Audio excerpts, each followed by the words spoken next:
A little background on myself. My name is Kyle Franks. I am originally from Georgia. Grew up on a farm, um, doing a lot of woodlot stuff with my dad. He has a sawmill currently. So we always practice like sustainable forestry, harvest and stuff like that. And we always had a couple acres of corn and okra and, southern crops like that. So I have a background in all, farming and small scale stuff. Never any kind of industrial stuff, but I did grow up working summers in the factory chicken houses, which I don't recommend doing. You do learn a lot, but it's at a cost, I would say. Um, and so, I started to kind of think about these different models of separation and siloing and thinking something doesn't seem right.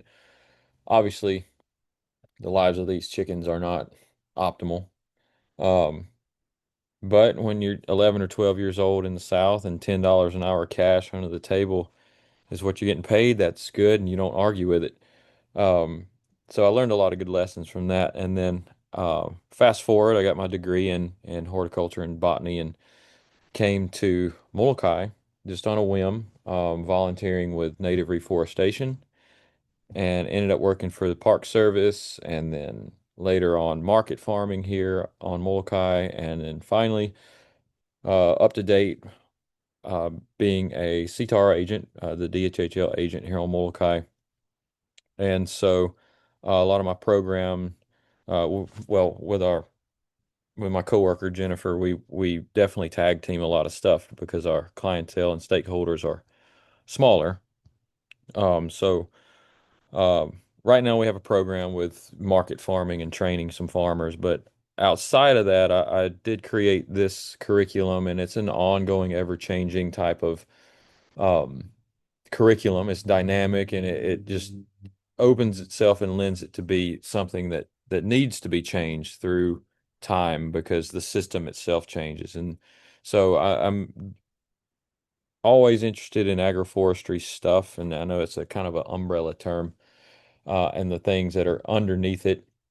I ended up creating a model here, starting it in January of 2024. Let me go ahead and start sharing screen here. Um, and then this number. And it was just a blank area. We had moved farms from a larger area. It was 28 acres, and now we're only down to like one and a half. And part of that is our office building. We have a tractor storage. We have shipping containers for storage and a couple nursery areas and a market farm area. So this agroforestry area is going to be like probably around a quarter acre. But I created it because, there's no living model on island for an agroforestry type thing in the ways of design and design for efficiency and also design for efficiency of harvest and to showcase principles that can be scalable, either scaled up or scaled down, because we do have a lot of backyard farmers here. Um, and virtually everyone farming under 5 acres. So it yields it to be relevant and um, it's you know not really a research project. We don't have research monies to kind of or a researcher to dive into that realm. It's more of an educational area. It's become an outdoor classroom. And again, the curriculum shifts and changes based on each cohort that goes through here. But we do have observational data, and things that we have noticed, and trends and patterns. So I'm going to showcase that a little bit and the evolution of the system and some of the principles that it seeks to uh, invoke and teach from, or that I teach from it.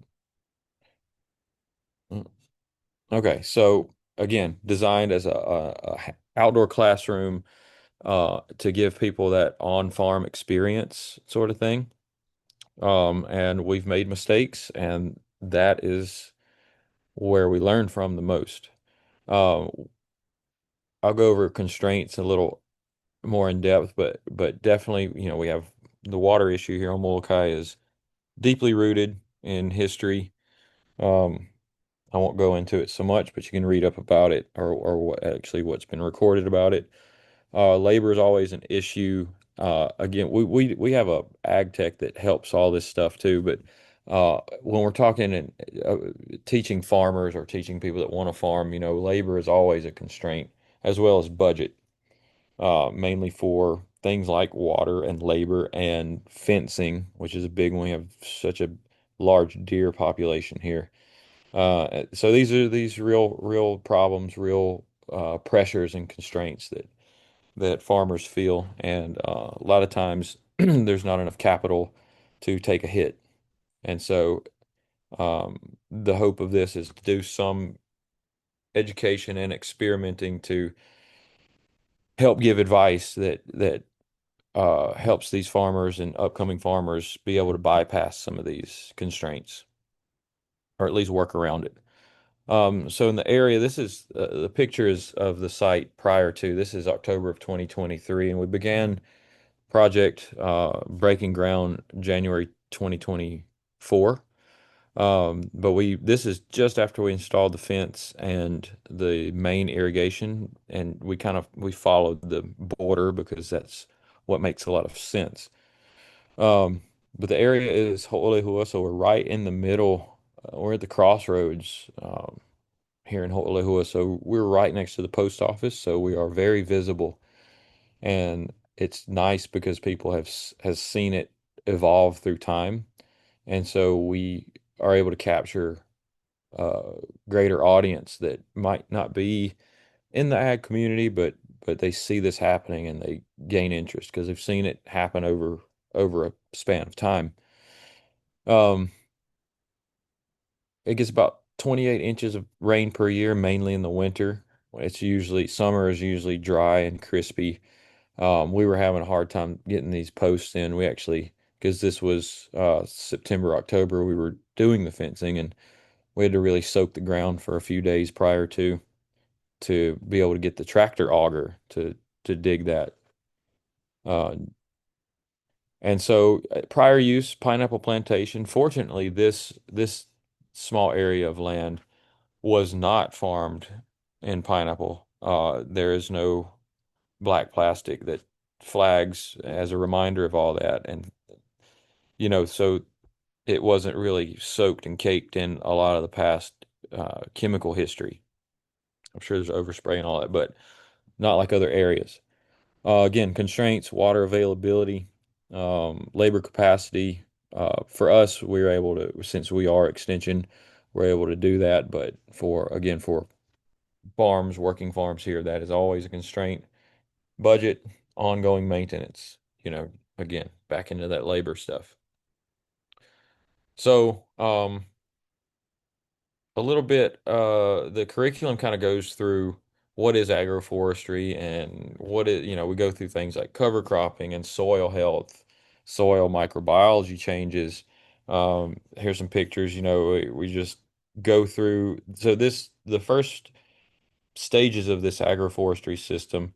It was created by myself and the cohorts that were involved. So all of the big stuff happening, I tried to tailor that with a lesson. So the way it would work is like there's a sort of like a I don't want to say death by PowerPoint, but 2 hours of stuff like that, and everybody's kind of dozing. But um, pair that lesson with the hands-on for the next week that supports what was learned on the in-classroom type thing. And so we're talking about soil, we're talking about microbiology, we're talking about cover cropping and successions and succession planting. So these are just a few snaps of how we implemented all that. And, we take the tractor, we subsoil down as deep as we can, which is about 20 inches, and then till in a cover crop. And for the forest lines, I'm calling them forest or tree lines, the ones that have the bananas in them, Amjad's bananas, I'll add, and a few other types, just because we wanted diversity of bananas in that beginning stage. Those lines that also have trees in them too, are planted with cover crop and support species like lemongrass, vetiver, pigeon peas. comfrey, things like that, all in the beginning. And those beds only got subsoiled and tilled once because they are perennial beds. But the beds in between, not so much. They are kind of switching between cover crop and the main crop. But that does yield uh, the options for other farms to say, okay, maybe I want to run livestock through here. We just don't do that because it's added paperwork and added management for us. So, again, offshoots of this is like high school wants to get involved, and so we were growing sweet potato in these forest lines and in between. And so they got to come out, learn about cover cropping, learn about ground covers and that difference, and harvest out some sweet potatoes. And we were we chopped up the greens and the crops and mulched it back in just to help these young learners understand about, soil di microbiological diversity, uh, mediating the temperature and moisture with mulch and using that crop residue. And then also soil microbiology, a little bit, just a brief intro into that, like a 101, like understanding like nematodes aren't bad. It's just the root knot nematodes that eat your roots. But the other nematodes, we kind of want that diversity in there, and different protozoa and all that good stuff. So, an offshoot program from this curriculum. And so this bottom part is kind of like Google's got this, the Gemini thing and the with the beautify and stuff. You can kind of tell it to make images, which is pretty cool. Um, Benign as a lot of the AI is concerned. But this it made a cool image showcasing the tree lines, and we're doing like single trees, but it's a good representation. I have pictures as we go along, more pictures, but just showcasing some design implementations of each bed is the tractor width because we did want to utilize these tractors we have for ease of and cutting down labor and time. So it's like there's like a tree bed and then two crop beds or cover crop beds, whatever you want to call them, or alleyways or whatever, grazing lanes, you could call them. In between each tree line, we have four tree lines that we fit in this quarter acre. And in that, we've planted different strata all at the same time. We planted bananas. We spaced them about 12 feet. As the trees in there get bigger, these banana clumps might come out, some might stay, and it changes over time with the management based on growth and what we want to grow. Um, so within that, we're able to show, especially in the crop and the cover crop beds, production and soil um, changes a lot faster. And within that, we got variety trials of tomatoes, and right now we have a lot of the calo varieties growing that we are growing out for Huli giveaway when these guys are mature. And so, it's serving a stacked function, multifunction purpose within all this. And workshops, we spin workshops out of all this too. Um, a big part, and kind of part of the thinking behind it, and the thing I like to teach about is like a lot of the mapping and design, understanding like topography and how that correlates into uh, soil structure and how to lay out tree lines and what's best and all that. Uh, Mapping it is one thing, and then getting out on the land is another thing. So the map kind of gives a suggestion of certain things, and I'll go in depth a little bit more about that, just because it is such a big topic, and sometimes it's a little abstract to understand. But I'll briefly go over it because folks that have some land that might can scale up, I think keyline design can can stand to be a good basis of a design map for, especially for like orchard cropping and things like that. But we talk about cover cropping, dryland maintenance because we are in a arid environment, and successional planting, planning and planting. So keyline design, a big one. It's again, it's a little bit harder to understand, but P.A. Yeomans wrote a book in the early 50s called Water for Every Farm. And he wasn't a farmer, he was more of an engineer, but to showcase these design ideas, he became a farmer. Um, Cattleman, I think. Um, but basically, keyline design is understanding how to connect valleys, however big or small, to each other with line cultivation. And so it ends up being parallel lines, which makes harvestability nice, which makes predictability of labor input more accurate. And like for example, if your tree rows or if you have grazing alleyways that are uh, a specific width apart, then you can predict, better how many times you're going to graze that in one season or, how many passes you need to make, basically. This is part of the exercise I do in the curriculum is uh, I grab a topo map, and this is actually on Molokai. This is just below the reservoir we have here in Kuala Pu'u, where Kuala Pu'u kind of meets Ho'olehua Homestead areas. And right below it, it's got a nice, sloping hill down to the highway. And so overlay a contour map on it, the red being the higher elevation and the blue being the lower. And so you can kind of see ridges start to come out of this.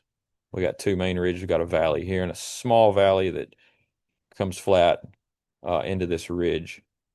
And so part of keyline design is understanding how to connect those valleys. It's really understanding water's movement and energy movement and how to actually pacify that with um, cultivation lines. And so briefly, and again, there's books written about this, but briefly, we mark our valleys and we mark our ridge line. That's what I've done here in the blue and the red. And right here in the green, I've marked what is called the key point. And real quick, in general, the key point is where we're always looking at valleys. So we come down this valley, and wherever the contour starts to really separate more, that means it starts to flatten out, pacify. That implies an inflection point within the slope. So we mark this contour right at that valley until we reach to where the valley meets the ridge, which usually is roughly halfway. We mark that, and in this other valley, we would mark the same thing. They may be on the same contour line, they may not be. Oftentimes they are not. And so, like this one, which isn't, and it's not pictured here, I apologize for that.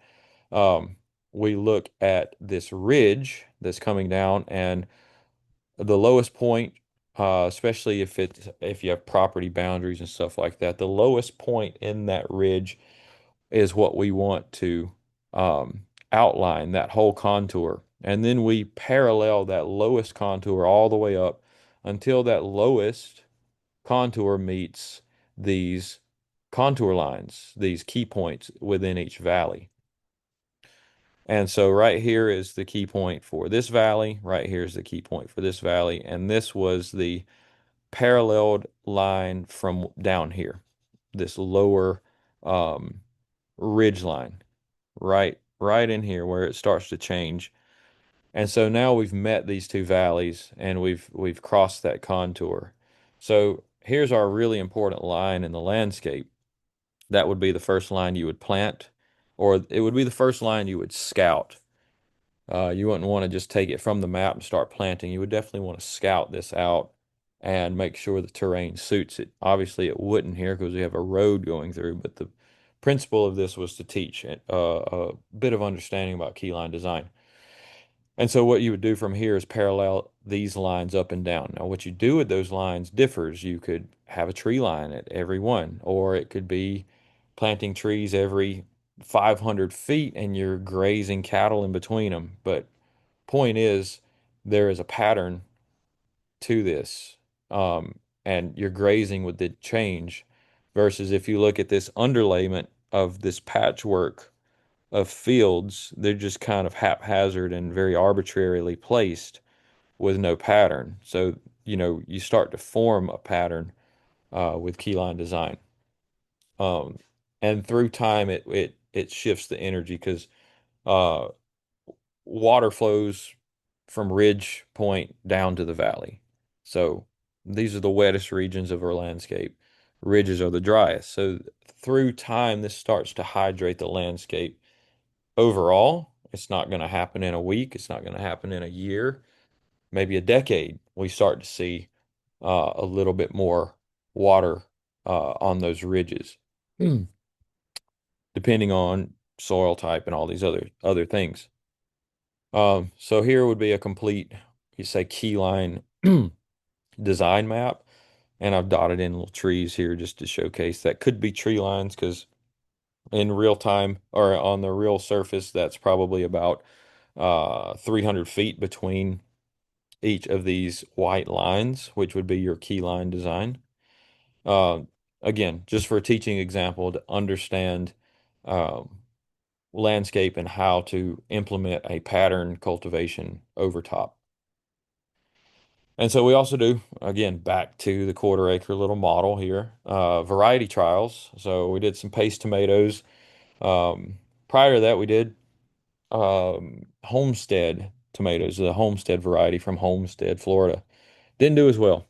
They do well on my farm. I'm upland, and I don't have the same insect issues, even though it's 8 minutes away. So we shifted it into paste tomatoes, grew out a bunch of paste tomatoes, and showcased how to use those, which ones are better. We grew 6 varieties. Um, the San Marzano did really well as the 2 types of aroma. The other ones did okay, but those were the standouts in this. This was just a 1 season trial, so really to conduct a real variety trial, we would do that with other farms or farmers around the island in different seasons, and we would just basically have more data points. Um, so we're looking at what actually worked, cover cropping, and I know that there is a cost benefit analysis for when you're looking at high acreage, but for us, showcasing and teaching about cover crops, definitely we're seeing soil improvement just anecdotally, visibly on our with our observations, as well as the growth we're getting. Sun hemp, cowpea, daikon, and oats and peas have worked really well for us. One more to add would be sorghum Sudan grass, high biomass production, really nice stuff. A little bit harder to terminate. So, for those folks that don't have mechanical equipment to say shallow till that to break those roots, I don't really recommend that for those folks. Um, I recommend ones that are easier, like sun hemp, is an annual. So it'll if it cracks at the flower stage, it will die. So a lot easier to terminate, especially for those backyard growers. Tree and crop performance, we're looking at polycultures here, and this shows an ulu kind of embedded within the system. Eventually, it will be the canopy, pigeon pea and the papaya and those bananas around it will be gone. Um, Labor and management, again, we understand the constraints that farmers have with labor and management and basically just the time that it takes. Um, so if we can have plants and design do some of that work to save time, then that's all the better. Again, we refine the curriculum as we go. What changes, what questions arise, what things are we seeing in the field? What again, based in the needs of the community, the farmers and the people interested in it that we support. Um, we're doing more on-farm experiments. Um, n Not strictly here, but in the homestead areas. And basically, each cohort inherits the system, and so we change things depending on some things in principle stay the same, but really just refining that through time helps the future cohorts in the ways of learning and uh, getting more out of this program. Um, these are kind of some of the things we just observe. Um, and as far as like inputs in, Lehua soil, super low in calcium. So we've added that with liquid amendments uh, from our little store over here. Down to Earth is the brand we've used. I don't have any affiliation with them, but that's what they have on hand as a natural product. We've kind of kept this in the natural farming way. Other than that, compost tea has been sprayed, and we uh, occasionally utilize meat bone meal, the byproduct from the slaughterhouses that you can get from Oahu. So we get that shipped in big sacks, and I think one of the big sacks lasted 3 years. Um, so we do add nutrition, obviously, and things that are needed, and also the microbiology from compost that we make. Um, I'll skip that one. So a little bit of a timeline just to end here. I know I'm about a little bit over time, but just in a successional way, like understanding what stages are happening and just a visual seeing this timeline. And I know the pictures are kind of blurry, but that's just how it happened. Right here on the left is just that first cohort getting in about 4 lines with one tree line in there, cover cropping and things like that. It's all on drip T-tape irrigation. So that is efficient, but it is a little more labor intensive on maintaining it because that is thin-walled plastic. Um, if it was any bigger, I'd probably recommend different irrigation, just for that maintenance and cost with time. Um, and then you guys can see that the different stages of growth here. And I got more pictures, I think, to end it. Um, yeah, right here. So prior to doing anything, cohort one, um, in between cohort one and two, kind of let this cover crop grow after they got in the initial bananas and whatever else we planted. And growth was slow in the beginning. It kind of took a minute to get the system moving and going. And then moving through, cohort two, we started expanding, growing more biomass cover crop, and then following it with like nitrogen fixers that seemed to do well. Um, Started putting in some variety trials of this and that. We did beets a little bit. Uh, things thicken up, bulk out.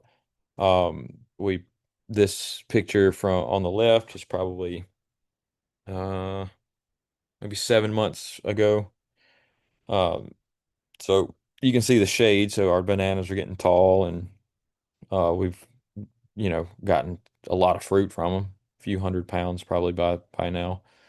Um, and then also we put in trees. So we got avocado, citrus, and ulu within the tree lines.